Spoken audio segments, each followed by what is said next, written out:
रुग्ण मृत्यूशी झुंज देत आहे. लक्षात घ्या, गेल्या वर्षभरातली पहिली घटना नाही आहे सरकारी इस्पितळातल्या अनागोंदी कारभाराची. मग महापालिका असेल किंवा सरकारी इस्पितळं असतील, कळव्याच्या पालिका रुग्णालयात काय झालं होतं अजूनही आपण त्या जखमा विसरलेले नाही आहोत.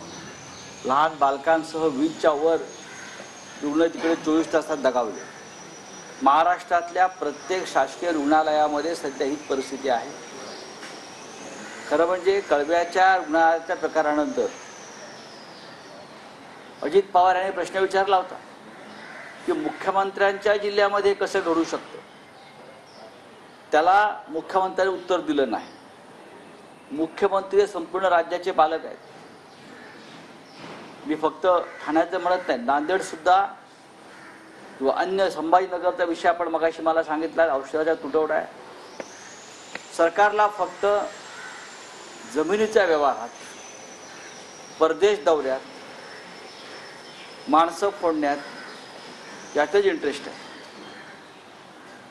मी इतकंच सांगतो या क्षणी, जर थोडे जरी माणुसकी शिल्लक असेल तर मुख्यमंत्र्यांनी आरोग्यमंत्र्यांचा राजीनामा ताबडतोब घेतला पाहिजे.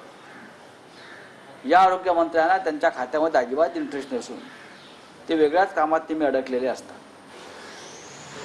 नांदेडसारख्या जिल्ह्यामध्ये जो मराठवाड्यातला एक महत्त्वाचा जिल्हा आहे, इतक्या प्रमाणात रुग्ण दगावतात आणि अजूनही त्याच्याकडून सरकारकडून रिॲक्शन आलेले नाही. संभाजीनगरात औषधं मिळत नाही आहे, ठाण्यामध्ये मोठं रुग्णकांड झालं. हे सरकार अस्तित्वात आहे की नाही हा खरा प्रश्न आहे. बोले सर, इतने सालों से आप राजनीति में हो, आपने भी बहुत सारे हादसे देखे होंगे, लेकिन ये जो नांदेड़ का हादसा है, देखिए हमने ये भी हादसा देखा है. गोरखपुर में ऑक्सीजन कांड हुआ था और 200 से भी ज़्यादा बच्चे वहाँ मृतक हो गए. पूरे देश की हालत ये है, लेकिन महाराष्ट्र की आरोग्य की स्थिति, हेल्थ कंडीशन उससे ऊपर थी. हमेशा महाराष्ट्र ने इस मामले में अच्छा काम किया. लेकिन गत 1-1.5 साल से महाराष्ट्र के सभी शासकीय रुग्णालय जिस तरह से काम कर रहे हैं, ना हेल्थ मिनिस्टर को चिंता है, ना हेल्थ डिपार्टमेंट काम कर रहा है, ना सरकारी डॉक्टर काम कर रहे हैं, किसी का नियंत्रण नहीं. निग्लेक्टेड डिपार्टमेंट अगर कौन सा होगा महाराष्ट्र में तो हेल्थ डिपार्टमेंट. सर, विधिमंडळाकडून आज म्हणजे आता मुख्यमंत्री एकनाथ शिंदे आणि माजी मुख्यमंत्री उद्धव ठाकरे या दोघांनाही शिवसेना कोणाची या गोष्टीवरून नोटीस पाठवण्यात येणार आहे. काय वाटतं, विधिमंडळाच्या कामाला वेग आला असं बोलता येईल का? कारण नाही, वेग वगैरे काय आलेलं नाही आहे. शिवसेना कोणाची हा प्रश्न नोटीस पाठवून, समन्स पाठवून जर कोणी विचारत असेल तर ते वेळ काढूपणा करतात.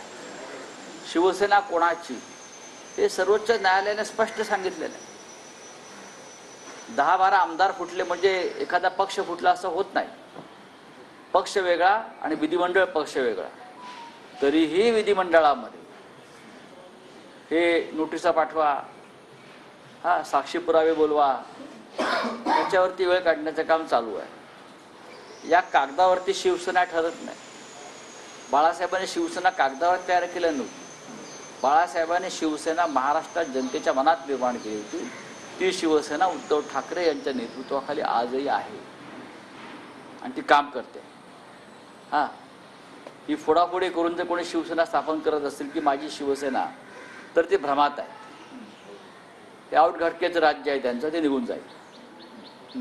काय झालं तर महायुतीमध्ये आता पालकमंत्र्यांच्या याच्यावरून दावे आहेत ते सांगण्यात येत आहेत. ठीक है, आप बोलिए. सर, सुनवाई चल रही है, क्या लगता है न्याय मिलेगा शिवसेना? महाराष्ट्र में न्याय नहीं मिलेगा. अगर न्याय देना होता तो 1 साल तक ये गैर कानूनी, संविधान के खिलाफ जो सरकार चल रही है वो नहीं चलने देते. हमको न्याय मिलेगा सर्वोच्च न्यायालय. हम पर अन्याय किया है सबसे पहले इलेक्शन कमीशन ने, क्योंकि इलेक्शन कमीशन इंडिपेंडेंट बॉडी नहीं रही.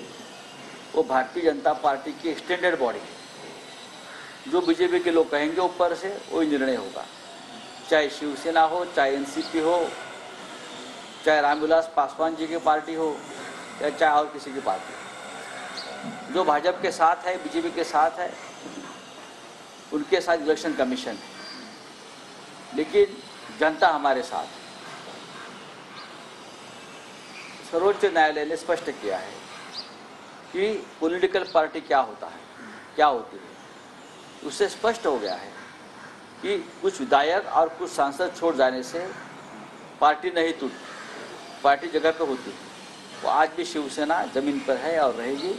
ठीक है, अब ये टाइम पास करेंगे, time pass 1, time pass 2, time pass 3 series चल रही है महाराष्ट्र के विधानसभा में, और उनके स्क्रिप्ट राइटर, कथा पटकथा, डायलॉग, हाँ, ये हमारे ट्रिब्यूनल स्पीकर साहब है, करने दो। कितनी बड़ी वेब सीरीज उनको करनी है, लंबी खींचनी है, खींचने दो, कोई प्रॉब्लम नहीं है, लेकिन न्याय मिलेगा हमें सर्वोच्च न्यायालय से। सर, महाविकास आघाड़ी जो है वो कास्ट बेस्ड सेंसरशिप की बात की है। बिहार के उनका एक डेटा निकल के आया है, तो उसके ऊपर कास्ट बेस्ड सेंसरशिप देश के लिए कितनी महत्वपूर्ण है आपके एक्सपीरियंस से, और ये जो बीजेपी गवर्नमेंट इसको क्यों कराना नहीं चाहती है आपको करना? क्या महाराष्ट्र में भी निकालना? बात ऐसी की मांग हो रही है। बिहार में जो स्थिति है हम उसका अध्ययन कर रहे हैं, और भी राज्यों से मांग उठी है। राहुल गांधी जी की ये मांग है, तो इंडिया की जो हमारा अलायंस है उसमें से बहुत से प्रमुख नेताओं की मांग है। शिवसेना उसके ऊपर अध्ययन कर रही है।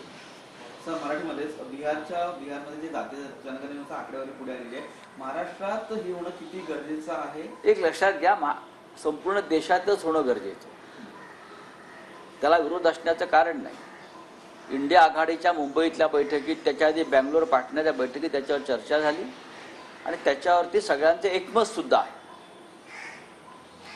शिवसेना या सगळ्या गोष्टीकडे अत्यंत डोळसपणे पाहत आहे।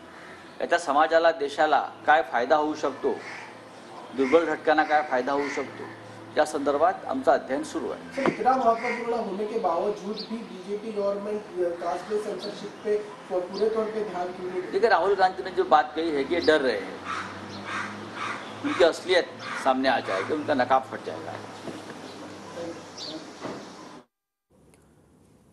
तर फक्त कागदावर शिवसेना कोण हे ठरू शकत नाही, अशा शब्दांमध्ये संजय राऊत यांनी सरकारवर जोरदार हल्लाबोल केला आहे। इतकंच नाही तर सरकारला फक्त माणसं फोडण्यात, जमिनीच्या व्यवहारात आणि परदेश दौऱ्यामध्ये जास्त रस असल्याची टीका देखील संजय राऊत यांनी केली आहे।